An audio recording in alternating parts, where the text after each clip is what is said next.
നമസ്കാരം. കഴിഞ്ഞ കുറച്ച് ദിവസങ്ങളായി നടൻ ബാലയ്ക്കെതിരെ മുൻ ഭാര്യയായ എലിസബത്ത് രംഗത്തെത്തിയത് വലിയ വാർത്തയായിരുന്നു. തന്നെ ക്രൂരമായി മർദ്ദിച്ചിട്ടുണ്ടെന്നും ചോര തുപ്പിക്കിടന്ന അവസ്ഥ വരെ ഉണ്ടായിട്ടുണ്ടെന്നും പറയാൻ പറ്റാത്ത തരത്തിലുള്ള പീഡനങ്ങളാണ് നേരിട്ടതെന്നാണ് അമൃത പറഞ്ഞിരുന്നത്. ഇതേ അനുഭവങ്ങൾ തന്നെയാണ് എലിസബത്തിനും തുറന്നു പറയേണ്ടി വന്നത്. പല സ്ത്രീകളെയും ഫ്ളാറ്റിലേക്ക് കൊണ്ടുവരികയും ഇത് ചോദ്യം ചെയ്താൽ തന്നെ ഉപദ്രവിക്കുമായിരുന്നു എന്നുമൊക്കെ എലിസബത്ത് തുറന്നു പറഞ്ഞു. സോഷ്യൽ മീഡിയയിൽ ബാലയ്ക്കെതിരെ വിമർശനങ്ങൾ ഉയർന്നുകൊണ്ടിരിക്കുകയാണ്. എന്നാൽ ഇതൊക്കെ തന്നെയും ഭാര്യ ഗോകുലയെയും തമ്മിൽ തെറ്റിക്കാൻ വേണ്ടി ചെയ്യുന്ന കാര്യങ്ങൾ മാത്രമാണെന്നാണ് ബാല പറയുന്നത്. അമൃതയുമായി ബന്ധം വെളിപ്പെടുത്തിയ ശേഷമാണ് ബാലയ്ക്ക് പങ്കാളിയായി എലിസബത്ത് വരുന്നതും. വിവാഹം പക്ഷേ ഔദ്യോഗികമായി രജിസ്റ്റർ ചെയ്തിരുന്നില്ല. ഒരു വർഷം മുമ്പ് എലിസബത്തുമായുള്ള ബന്ധവും ബാല അവസാനിപ്പിച്ചു. ശേഷമാണ് ബാലയുടെ മാമന്റെ മകളായ ഗോകുലയെ തന്റെ ജീവിതത്തിലേക്ക് വരുന്നത്. കഴിഞ്ഞ ദിവസങ്ങളിൽ ബാലയ്ക്കെതിരെ നിരവധി വിവാദങ്ങളാണ് എത്തുന്നത്. അമൃത സുരേഷ് ബാലയ്ക്കെതിരെ നൽകിയ കേസുകളും വിവാദങ്ങളും ചർച്ചയായിരിക്കുമ്പോഴാണ് എലിസബത്ത് രംഗത്തെത്തിയത്. ഇതോടെ വിവാദ നായകനായി മാറിയിരിക്കുകയാണ് നടൻ ബാല. ദാമ്പത്യ ജീവിതത്തിലെ പ്രശ്നങ്ങളായിരുന്നു നടനെ വിവാദങ്ങളിൽ എത്തിച്ചത് തന്നെ. ആദ്യ ഭാര്യയും അതിൽ ജനിച്ച മകളും രണ്ടാമത്തെ ഭാര്യയും ഒക്കെ ബാലയ്ക്കെതിരെ ഗുരുതര ആരോപണങ്ങളാണ് ഉന്നയിച്ചത്. ഇപ്പോൾ കുറച്ചു ദിവസങ്ങളായി രണ്ടാമത്തെ ഭാര്യയും ഡോക്ടറുമായ എലിസബത്ത് ഉദയന്റെ ഏറ്റുപറച്ചിലുകൾ വലിയ തോതിൽ വിവാദങ്ങൾക്ക് വഴിയൊരുക്കി. ഭാര്യയായ തന്റെ മുന്നിൽ വെച്ച് മറ്റു സ്ത്രീകളെ ബെഡ്റൂമിലേക്ക് കയറ്റുമെന്ന ആരോപണവും എലിസബത്ത് ഉന്നയിച്ചിരുന്നു. എന്നാൽ ഇതൊക്കെ തന്നെയും ഭാര്യയും ഗോകുലയും തമ്മിൽ തെറ്റിക്കാൻ വേണ്ടി ചെയ്യുന്ന കാര്യങ്ങൾ മാത്രമാണെന്നാണ് ബാല പറയുന്നത്. മാത്രമല്ല, തനിക്കെതിരെ വന്ന വാർത്ത അപമാനിക്കാൻ ശ്രമിച്ചുവെന്ന് ആരോപിച്ചാണ് നടൻ ഇപ്പോൾ എത്തിയിരിക്കുന്നത്. കഴിഞ്ഞ ദിവസം ബാല പങ്കുവച്ചൊരു വീഡിയോയിലാണ് തനിക്കെതിരെ വന്ന ആരോപണങ്ങളിൽ മറുപടി പറഞ്ഞത്. നടന്റെ വാക്കുകൾ ഇങ്ങനെയായിരുന്നു: 19 വയസ്സുള്ള സ്ത്രീയെയും അമ്മയുടെ പ്രായത്തിലുള്ളവരെയും ഞാൻ ബെഡ്റൂമിൽ കയറ്റുമെന്നാണ് പറയുന്നത്. പറയാനുള്ളതൊക്കെ പറയട്ടെ, പ്രശ്നമില്ല. ഇവിടെ നിയമമുണ്ട്. അടിസ്ഥാനപരമായി ഞാൻ കാണുന്നത് മെഡിക്കൽ അറ്റൻഷൻ ആർക്കാണോ വേണ്ടത് അവർക്ക് കൊടുക്കണമെന്നാണ്. അല്ലാതെ മീഡിയയുടെ അറ്റൻഷനല്ല പ്രാധാന്യം കൊടുക്കേണ്ടത്. അതുകൊണ്ടാണ് ഞാൻ മിണ്ടാതിരിക്കുന്നത്. ബാക്കിയുള്ള കാര്യമെല്ലാം നിയമപരമായി നടക്കും. വ്യക്തിപരമായ വൈരാഗ്യത്തിന് വേണ്ടി എന്നെക്കുറിച്ച് എന്തും പറയാം. എന്നെയും ഗോകുലയും തമ്മിലുള്ള ബന്ധം തകർക്കാൻ വേണ്ടി എന്തു വേണമെങ്കിലും പറയാം. പക്ഷേ ചത്താലും ഞങ്ങൾ ഒരുമിച്ച് തന്നെയായിരിക്കും. അതിലൊരു മാറ്റവുമില്ല. പക്ഷേ ഞങ്ങളെ സ്നേഹിക്കുന്നവരെ ഉപദ്രവിക്കരുതെന്നാണ് ബാല പറയുന്നത്. ഇതിന് പിന്നാലെ ബാലയുടെ പേരിൽ നിരവധി വാർത്തകളും വന്നു. അതിലൊന്നിന്റെ സ്ക്രീൻഷോട്ട് പുറത്തുവിട്ടുകൊണ്ടാണ് നടൻ വീണ്ടും എത്തിയിരിക്കുന്നത്. മാധ്യമങ്ങളെ ഓർത്ത് ലജ്ജിക്കുന്നു. ഈ വനിതാ ദിനത്തിൽ എന്റെ കുടുംബത്തെയും പ്രായമുള്ള സ്ത്രീകളെയും വേദനിപ്പിക്കാനും അപമാനിക്കാനുമാണോ നിങ്ങൾ ശ്രമിക്കുന്നത്? അങ്ങേയറ്റം മോശമായി പോയി. നമുക്കും കുടുംബവും കരിയറും ധാർമ്മികതയും ഒക്കെയുണ്ട്. എന്തൊക്കെയായാലും കുറ്റവാളികളെ കോടതി ശിക്ഷിച്ചോളുമെന്നാണ് ബാല എഴുതിയിരിക്കുന്നത്. ബാലയ്ക്കെതിരെ നിരന്തരം ആരോപണങ്ങളുമായിട്ടാണ് എലിസബത്ത് ഉദയൻ വന്നിരിക്കുന്നത്. ഭർത്താവായിരുന്ന കാലത്ത് ബാല വളരെ മോശമായി തന്നോട് പെരുമാറി. മാനസികമായും ശാരീരികവുമായും ഉപദ്രവിച്ചു. ഭാര്യ എന്ന പരിഗണന തരാതെ അന്യ സ്ത്രീകളെ ബെഡ്റൂമിലേക്ക് കയറ്റി. അമ്മയുടെ പ്രായമുള്ളവരും 19 വയസ്സുമുള്ള കുട്ടികൾ പോലും ആ കൂട്ടത്തിലുണ്ട്. എന്നിങ്ങനെ നീളുകയാണ് എലിസബത്തിന്റെ ആരോപണങ്ങൾ. ഇതിനൊന്നും ബാല മറുപടി പറഞ്ഞിരുന്നില്ല. എന്നാൽ നടന് കരൾ മാറ്റിവെക്കുന്ന ശസ്ത്രക്രിയ ചെയ്തതും സത്യമാണെന്ന് താൻ വിശ്വസിക്കുന്നില്ലെന്ന തരത്തിൽ എലിസബത്ത് നടത്തിയ പരാമർശത്തിൽ ബാല പ്രതികരിച്ചു. മാത്രമല്ല, തനിക്ക് കരൾ പകുത്തു നടന്ന വ്യക്തിക്ക് പറയാനുള്ളത് എന്താണെന്നും കഴിഞ്ഞ ദിവസം പുറത്തുവിട്ട വീഡിയോയിൽ നടൻ ഉൾപ്പെടുത്തിയിരുന്നു. മാത്രമല്ല, തനിക്കെതിരെ പ്രവർത്തിക്കുന്നവർക്കെതിരെ നിയമപരമായി നേരിടാൻ ഒരുങ്ങുകയാണെന്നാണ് ബാല പറയുന്നത്. ഗായിക അമൃത സുരേഷുമായിട്ടുള്ള ബന്ധം അവസാനിപ്പിച്ചതിനു ശേഷമാണ് ബാല ഡോക്ടറായ എലിസബത്തുമായി ഒരുമിച്ച് ജീവിക്കുന്നത്. മാസങ്ങൾക്ക് ശേഷമാണ് ഇവരുടെ ബന്ധം ഔദ്യോഗികമായി പ്രഖ്യാപിക്കുന്നത്. എങ്കിലും ഈ ബന്ധം അധികകാലം മുന്നോട്ട് പോയില്ല. എലിസബത്തുമായി പിരിഞ്ഞതിനു ശേഷമാണ് ബാല മാമന്റെ മകൾ ഗോകുലയുമായി വിവാഹിതയായെന്ന് പറയുന്നത്.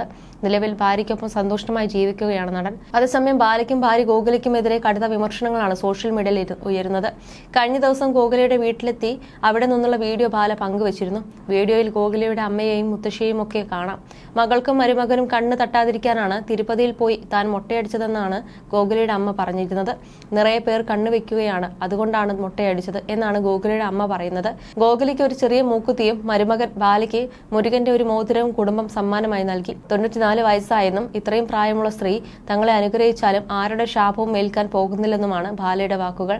അതേസമയം വീഡിയോയ്ക്ക് താഴെ നിരവധി പേരാണ് ബാലയെ വിമർശിച്ച് കമന്റ് ചെയ്യുന്നത്. 2 സ്ത്രീകളെയും കുട്ടിയെയും വഞ്ചിച്ചയാളാണ് ബാലയെന്നും ഇപ്പോൾ കാണിക്കുന്നതെല്ലാം നാടകമാണെന്നുമെന്നാണ് പലരും പറയുന്നത്. ആരെയൊക്കെ കൊണ്ടുപോയി മൊട്ടയടിച്ചാലും ഇഹലോകത്തും പരലോകത്തും മോക്ഷം കിട്ടില്ല. ജന്മം കൊടുത്ത സ്വന്തം കുഞ്ഞിനെ പറ്റിച്ച അച്ഛൻ താൻ മാത്രമേ ഈ ലോകത്തുണ്ടാകൂ. 3 സ്ത്രീകളുടെ കണ്ണുനീരിന് നീ സമാധാനം പറയേണ്ടി വരും. സാക്ഷാൽ പളനിയാണ്ടവൻ സത്യം. എത്ര കുടുംബത്തിലെ പെൺകുട്ടികളുടെ ജീവിതം തുലച്ചു. എന്നിട്ടാണ് പറയുന്നത് മറ്റു കുടുംബം നമ്മൾ നശിപ്പിക്കരുതെന്ന്. അല്പം ഉളുപ്പ് വേണം. ലേഡീസിനെ മുന്നേ നിർത്തി അടുത്ത ഫ്രോഡ് പരിപാടി. മുടി മൊട്ട ആക്കിയാലൊന്നും മിസ്റ്റർ ബാല കാണിച്ചു കൂട്ടുന്ന ലീലാവിലാസങ്ങൾക്ക് ഒരു പ്രയോജനവും കിട്ടാൻ പോകുന്നില്ല. താങ്കൾ പെൺകുട്ടികളുടെ ജീവിതം നശിപ്പിച്ചു. സ്വന്തം മകളോട് പോലും ക്രൂരത. കണ്ണുപെടാൻ താൻ ആരാ? ഗോഖലെ എന്തായാലും തനിക്ക് പറ്റിയ അടിമ തന്നെ. നീ ജീവിച്ചോ, പക്ഷെ അത് മറ്റു പെൺകുട്ടികളെ കരുവാക്കിക്കൊണ്ടാകരുത്. മറ്റു പെൺകുട്ടികളെ ജീവിതം തകർത്ത് അവർക്ക് ഇത്രയും വിഷമവും വേദനയും ഉണ്ടാക്കി അവരെ ഡിപ്രഷനിൽ എത്തിച്ചിട്ട് ബാലഗോകുല കുക്കറി ഷോ നടത്തുന്നതിൽ ആര് കണ്ണുവെക്കാനാ? മലയാളികളുടെ കണ്ണിന് വേറെ പണിയുണ്ട്. പുതിയ നമ്പരുമായി ഇറങ്ങിയിരിക്കുന്നു. ഇനി ഇതൊന്നും ഇവിടെ ചെലവാവില്ല. ഈ വീഡിയോ കാണുമ്പോൾ മനസ്സിലാകുന്നത് ഗോകുല ബാലയുടെ അമ്മാവന്റെ മകളാണെന്ന് തോന്നുന്നില്ല. ഒരുപക്ഷെ വല്ല അകന്ന ബന്ധത്തിലുള്ള അമ്മാവന്റെ മകൾ വല്ലതും ആയിരിക്കും ഗോകുല. നിങ്ങൾ മൊട്ടയടിച്ചിട്ട് എന്ത് പ്രയോജനം? ബാല ചെയ്തു കൂട്ടിയ പാപങ്ങൾ തീരണമെങ്കിൽ ബാല തന്നെ മൊട്ടയടിച്ച് ഗംഗയിൽ മുങ്ങി കുളിക്കണം. എന്നാലും പാപങ്ങൾ തീരുമോ എന്നറിയില്ല. പെണ്ണുങ്ങളുടെ ജീവിതം തുലച്ചിട്ടാണ് ഇങ്ങനെയൊക്കെ ഡയലോഗ് അടിക്കുന്നത്. കൊള്ളാം എന്നുമെല്ലാമാണ് കമന്റുകളുമായി പലരും രേഖപ്പെടുത്തിയിരിക്കുന്നത്. നെഗറ്റീവ് കമന്റ് ചെയ്യുന്ന പ്രിയ സുഹൃത്തുക്കളെ, എൻ്റെ വീഡിയോ കാണുമ്പോൾ നിങ്ങളുടെ സമ്മർദ്ദം ഞാൻ മനസ്സിലാക്കുന്നു. അതുകൊണ്ട് ഞാൻ നിങ്ങളോട് എന്നെ അൺഫോളോ ചെയ്യണം, അൺസബ്സ്ക്രൈബ് ചെയ്യാനും അഭ്യർത്ഥിക്കുന്നുവെന്നുമാണ് ബാല പറഞ്ഞത്. എല്ലാവർക്കും തിരഞ്ഞെടുക്കാനുള്ള സ്വാതന്ത്ര്യമുണ്ട്. സ്നേഹം പോലെ വിശ്വസിക്കുന്നവർ ഞങ്ങൾക്ക് വേണ്ടി പ്രാർത്ഥിക്കുക. ഞാൻ ഉടൻ സത്യം തെളിയിക്കും. എനിക്ക് ഒരിക്കലും ഒരാളെ വഞ്ചിക്കാൻ സാധിക്കില്ല എന്നാണ് ബാലയുടെ മറുപടി. വിവാഹം ബന്ധം വേർപിരിഞ്ഞപ്പോഴും ബാല ഗോഖലെ വിവാഹം കഴിച്ചപ്പോഴും എലിസബത്ത് ബാലയ്ക്കെതിരെ മോശമായി ഒന്നും പറഞ്ഞിരുന്നില്ല. എന്നാൽ എലിസബത്തിനെ ടാർഗറ്റ് ചെയ്ത് സൈബർ ആക്രമണം ഉണ്ടായപ്പോഴാണ് ബാലയോടൊപ്പം കഴിഞ്ഞ നാളുകളിൽ താൻ അനുഭവിച്ച കാര്യങ്ങൾ എലിസബത്ത് വെളിപ്പെടുത്തിയത്. നിങ്ങളുടെ പ്ലാനിംഗ് ഇപ്പോഴും അവസാനിച്ചിട്ടില്ലേ? ഞാൻ ഇത്രയും തെറ്റുകൾ ചെയ്തിട്ടുണ്ടെങ്കിൽ എനിക്കെതിരെ പരാതി നൽകൂ. എനിക്ക് PR വർക്ക് ചെയ്യാനുള്ള പണമൊന്നുമില്ല. നിങ്ങളെപ്പോലെ രാഷ്ട്രീയ പിന്തുണയും എനിക്കില്ല. ഒരിക്കൽ ചെന്നൈയിൽ വെച്ച് നിങ്ങളുടെ പോലീസ് എന്നെ ഭീഷണിപ്പെടുത്തി. കേരളത്തിൽ നിന്നുള്ള ഒരു പോലീസ് ഓഫീസർ എൻ്റെ മാതാപിതാക്കളെ വിളിച്ച് എന്നെ വന്ന് കൊട്ടിക്കൊണ്ടുപോകാൻ വരെ പറഞ്ഞു. ഞാൻ ആത്മഹത്യയ്ക്ക് ശ്രമിച്ചിരുന്നു. എൻ്റെ പോസ്റ്റ് ഗുരുതരമായി ക്രൈം ആണെങ്കിൽ ജയിലിൽ പോകാൻ തയ്യാറാണ്. ഞാൻ ഭയന്നിരുന്നു. ഇപ്പോൾ ഞാൻ നിയമപരമായി മുന്നോട്ട് പോയാൽ അവർ ചോദിക്കുക അപ്പോൾ എന്തുകൊണ്ട് പറഞ്ഞില്ല എന്നാകും. ചെന്നൈയിൽ വെച്ച് പോലീസ് സ്റ്റേറ്റ്മെന്റ് എടുത്തുവെന്ന് തോന്നുന്നു. അവർ ഞാൻ എന്തുകൊണ്ട് ആത്മഹത്യയ്ക്ക് ശ്രമിച്ചുവെന്ന് ചോദിച്ചിരുന്നില്ല. ഞാൻ ആത്മഹത്യയ്ക്ക് ശ്രമിച്ചതിന് ഈ എഴുത്തല്ലാതെ തെളിവില്ല. കാരണം എന്നെ ആരും ആശുപത്രിയിൽ കൊണ്ടുപോയിരുന്നില്ല. എൻ്റെ മാനസികാവസ്ഥ ശരിയല്ലെന്നാണ് എല്ലാവരും പറയുന്നത്.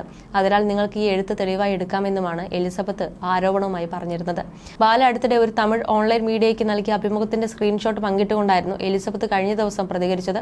മാധ്യമങ്ങളുടെ മുന്നിൽ ഇത്രയും നടന്നിട്ടും പോലീസോ മറ്റാരെങ്കിലുമോ പരാതി നൽകാൻ തയ്യാറായില്ലെങ്കിൽ എനിക്കറിയില്ല. പഴയകാലം വെളിപ്പെടുത്തുമെന്നും ഞങ്ങളുടെ കിടപ്പുമുറിയിലെ വീഡിയോ പുറത്തുവിടുമെന്നും പറഞ്ഞ് ബാല ഭീഷണിപ്പെടുത്തി. വിഷാദ രോഗത്തിന് ടാബ്ലറ്റുകൾ കഴിച്ചിട്ടുണ്ടെന്ന് പറഞ്ഞും അയാൾ എന്നെ ഭീഷണിപ്പെടുത്തുന്നു. അയാൾ എന്നെ അബ്യൂസ് ചെയ്തു, റേപ്പ് ചെയ്തു. അയാൾ വേറെയും നിരവധി സ്ത്രീകളെ ചതിച്ചിട്ടുണ്ട്. നിസ്സഹായത കാരണം എൻ്റെ കൈകൾ വിറയ്ക്കുന്നു. എനിക്ക് വന്ധ്യതയുണ്ടെന്ന് അയാൾ പരസ്യമായി പറഞ്ഞു. മാത്രമല്ല ഞാൻ മരുന്ന് മാറ്റിക്കൊടുത്തുവെന്നും പറയാതെ പറഞ്ഞുവെന്നാണ് എലിസബത്തിന്റെ ആരോപണങ്ങൾ.